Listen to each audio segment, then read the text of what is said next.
welcome back to the channel. There is nothing. I'm Jim, and let's get to it.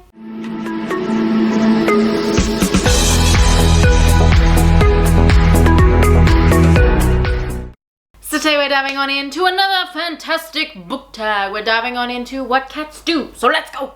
Question number 1 in this tag is and that is what cats do when they're happy and relaxed. So what book makes you happy or relaxed? I am going with Dungeon Crawler Carl. It doesn't make me relaxed, but it makes me very happy. Like, I don't know what it is about those books. Like, I'm only up to book 4. 3 books deep, technically, because I've only just started number 4. But like, there is something just like so easy about reading those books.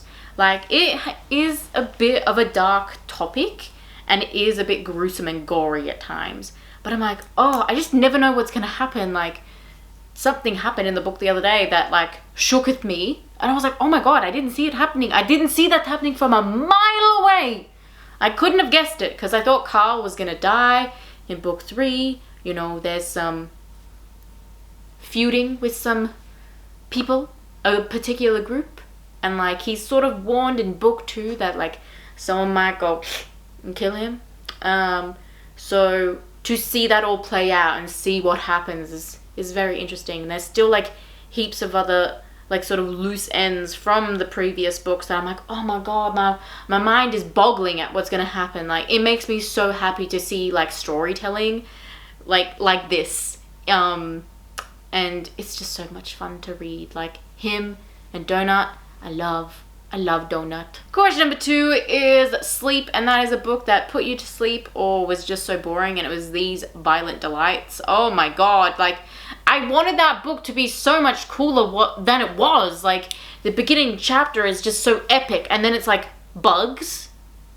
Like, what? Seriously? And then I was like, well, I've gotten this far to discover that. Let's just keep going. Question number 3 is Twitch While They're Dreaming, and that is a book that you had a dream about, and it was the Hunger Games. And it was like, I don't even really remember it, but I remember waking up and like, wow, it's my own dream. And I didn't even win the Hunger Games. Like, what the fuck is this, brain? Like, yes, put me in this terrible scenario, but don't even let me win. I die, and I feel like not even the last 5. Like, I feel like pretty early on too. So that's just sad, isn't it? Question number 4 in this tag is Seems Nice Until the Claws Come Out. What book had the biggest plot twist? And that is Project Hail Mary.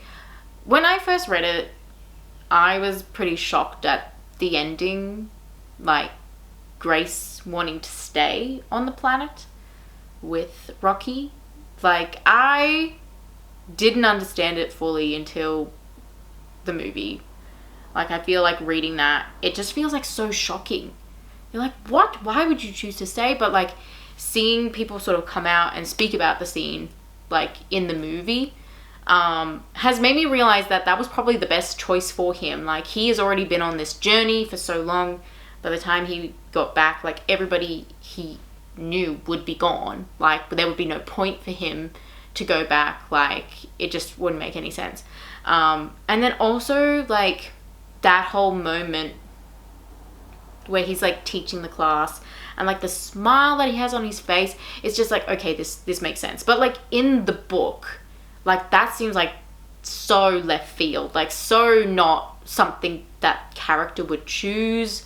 Like, it just seems to have happened. And like, the way that Rocky is described also, he sounds like terrifying. So I feel like the movie sort of like played down what his sort of characteristics were. Like, when they described him as a giant spider, or like, you know, Grace described him that way, I was like, I don't love that, because if he looks anything like that, I will not be seeing the movie. Like, I kind of pictured him as a giant hand. Like, almost like, is it Thing from The Addams Family? Like that, but like no sort of wrist part, like, or this part, just the sort of basic hand thing. And he moved, in my mind, he moved like that. Which I think maybe some people like it pictured him like that. I don't know, but I just remember being like, that is like my nightmare. Grace, why would you choose that? So that felt like a huge plot twist to me, but also seeing it visually then sort of made a lot of sense. I'm like, no, he a rock. He don't look like a spider, but damn, did they describe him like one. Question number 5 in this tag is cuddles. And that is, what character would you give a cuddle to? And I have written down what I feel like for me now is a problematic answer. Because I have said Persephone from Lore Olympus, girly need one. In the most recent one, I really don't like her and Hades. I really don't. I don't know what it is. Something is twisted and made me really not like them as a couple. So I'm going to twist this up and say Mive. Is it Mive? MILF? It's definitely not that. But I don't know how to say her name. But Hades' ex, like, she needs a fucking hug. I kind of like to see where her story is going. But yeah, I really don't like Persephone at the moment. She seems like, ooh, I hate to say it, entitled and kind of like a bitch. Like, I don't love it. Like, I kind of am feeling sorry for her mum right now. I'm like, oof, I don't know. Like, I know I was like, all in the beginning, really shipping it. And now I'm like, ooh, the relationship's giving me the ick and I don't know why. Question number 6 in this tag is Catnip. And that is a book that gave you warm and fuzzy feelings. And I'm going to kind of cheat this one, but it's The Art of the Wild Robot. Because it made me think of the movie. And the movie is so lovely. The book is less so. But the movie is great. Like, that's one of the occasions where I'll say, question number 7 in this tag is cat breeds, and that is, what are your fave books? And I feel like fantasy is always going to win. It never won't. Unless I hit another fucking decade where I decide I hate my favorite books now for some weird reason. Question number 8 in this tag is getting the cat, and that is, how did you find your favorite books? And it was a process, I feel. Like, for a long time, I hate reading because of the dyslexia. But it took me a long time to sort of find the right books for me. And I feel like that is a journey that most people go on as a reader. So it took me a while to sort of find out fantasy was a thing. I didn't know it was. I mean, like, I feel like I did, but I was, like, also very much against reading books because, like, I didn't fully understand every word that was being said because my type of dyslexia is special. I mean, like, I feel like most types, but one of the types that exists is your spelling sucks. And when you see a word, you can't sound it out. Like, I only know the word Australia, right? Because someone has pointed to that word and said, this is the word Australia. And I've memorized how to spell that word because someone has pointed at it and said that's what it is. I can't sound it out to save myself. And that's the type of struggle I go through. But on a daily basis, really. It took me a while to sort of find out that I was okay with reading a book and not knowing every single word that was in it. And a lot of the time, your brain is smart enough to put together the sentence anyway. But it took me a long time to sort of really know that fantasy was a thing. And the first sort of fantasy book I found was Harry Potter and Percy Jackson. So once I sort of found those ones, and like they have some crazy words in them that, like, in them too, like especially Harry Potter, like she makes up words all the fucking time with most of the creatures and shit like that. So seeing something that you had no idea how to like say, like, was interesting. But it was also like my brain was sort of smart enough to work it out. But like, yeah, it was a journey. Question number 9 is The Vet's Office, and that is your least favorite book, and that's Carnivalesque. Although I low-key want to pick it up again and see if my memory is like remembering the book right, because like sometimes I'm like, that book is just so crazy, like what is happening in it? Question number 10 is being in places they shouldn't, and that is your least favorite cliche. And I don't know if it's necessarily a thing or not, but I'm gonna say it anyway, and that is like, they were always gonna get together. Like, it's like when they attempt to do enemies to lovers and it doesn't work out. Like, my example is one that not everyone's gonna like, but I'm gonna use it anyway, is Aelin and Rowan, like, they tried so hard to do, like, enemies to lovers in that situation. But I'm like, they're gonna get together. Like, even though he, like, revealed that he used to have a wife and she died, and they were expecting, I'm like, yeah, but this is fantasy. Well, it's, like, romance and fantasy, so, like, they're probably gonna end up together. Like, I just never bought that they were never gonna not end up together. And they're, like, my least favorite. Like, they're just okay. Like, I feel like out of the romances in that story, I am frothing Dorian and Manon. What is going on there? I'm so interested in that. I'm like, give me more of that. I don't even care that Aelin and Rowan are having sex on the beach. Who fucking cares? Please, speed it up. Bring me back to Manon, my queen.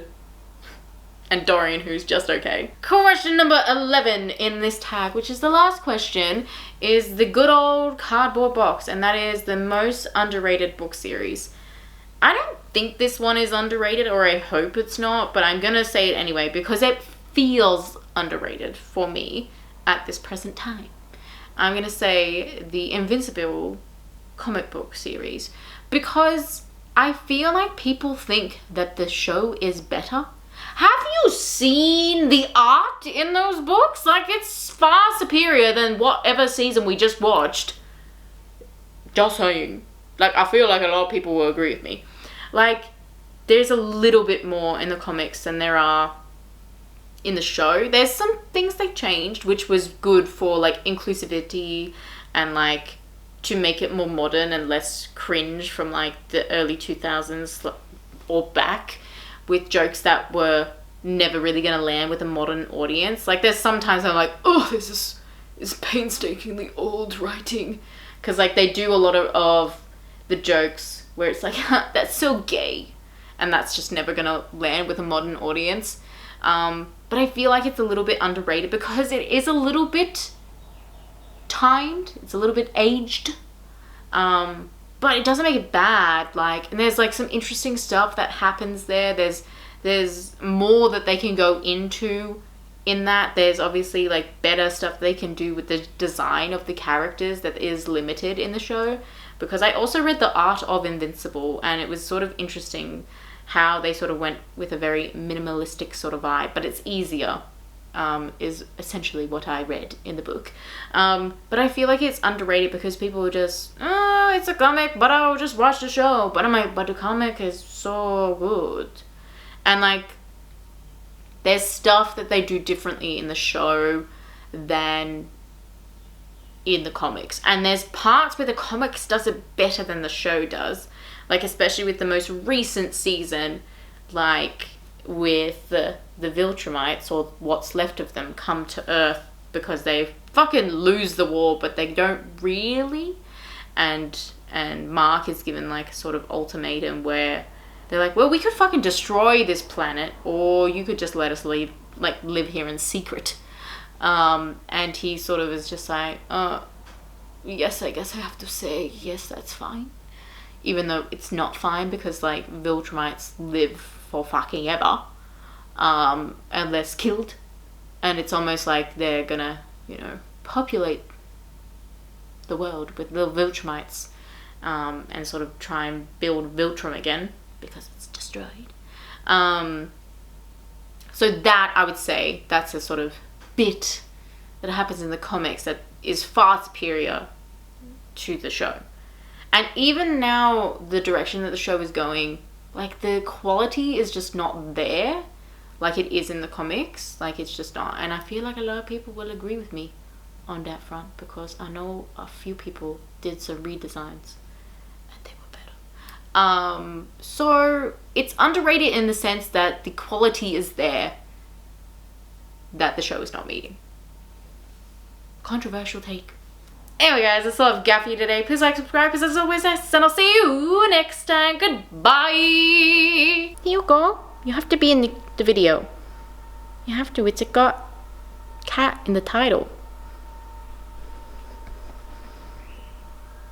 Hello, my darling.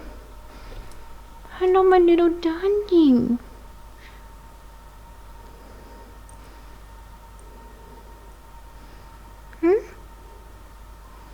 Aren't you a cutie? Where's your cutie?